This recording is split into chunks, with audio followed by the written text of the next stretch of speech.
As far as Russia and Ukraine, if we had a real president, the president that knew, that was respected by Putin, he would have never invaded Ukraine. I will prevent, and very easily, World War III, very easily. Before I even arrive at the Oval Office, I will have the disastrous war between Russia and Ukraine settled. It will be settled quickly.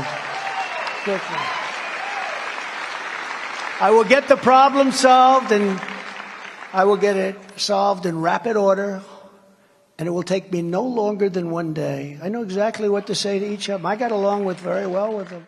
He's now back. President-elect Trump has pledged that his foreign policy will put America first. He's repeatedly claimed that he could end the war in Ukraine in a day, but many fear that this could be the beginning of the end for Ukraine when it comes to its fight with Russia. Without American money and support, the nation would be at Vladimir Putin's mercy. So what is in Trump's mind? Kurt Volker was Donald Trump's special representative for Ukraine until September 2019. When he met with President Zelensky in September in New York, they had a private meeting, and then he came out and did a stand-up for the press. And Trump said, there has to be peace. We need to have peace. We need to end the war. But he also said it has to be a fair peace, which is the first time that I've heard him say something like that. And I think that that is significant because I think he understands that this is a war of Russian aggression, doesn't think it should have happened, doesn't think it would have happened if we had shown more strength. And so we need to stop it by convincing Putin that he will never win here. So I think this is actually not such a bad scenario. I understand what you're saying there. I guess what's still not clear to anyone is the mechanics of how those things will then work in reality, because you have an attritional war which Putin has thrown people into and continues to throw people into. You have the Ukrainians who do not want to cede an inch of their land to Russia. So even with all of those sentiments, I'm not quite sure what lever does Trump pull, because he's not going to go all-out war with Russia on behalf of Ukraine. Quite the opposite. So what can he do?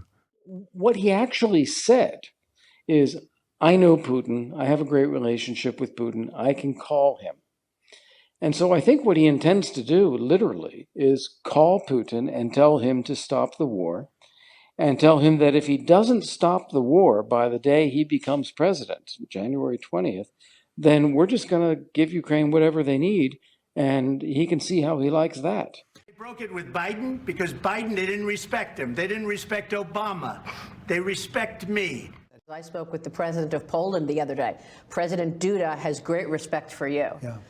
And I said to him, what if the U.S. walks away and stays away? Here's what he said. The entire history so far of the last 3 years of the war shows that without American support, Ukraine will not survive. Are you comfortable with that? The fact that you walked away and Ukraine may not survive?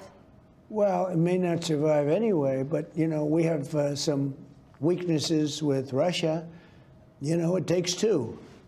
Look, it was not going to happen, that war, and it happened. So now we're stuck with this mess. Two questions. One on peace. Why don't you think any other European countries are offering a peace deal? It seems like no one's come to the table for peace except for you. Yeah, it's a very good question. Sometimes questions aren't answerable.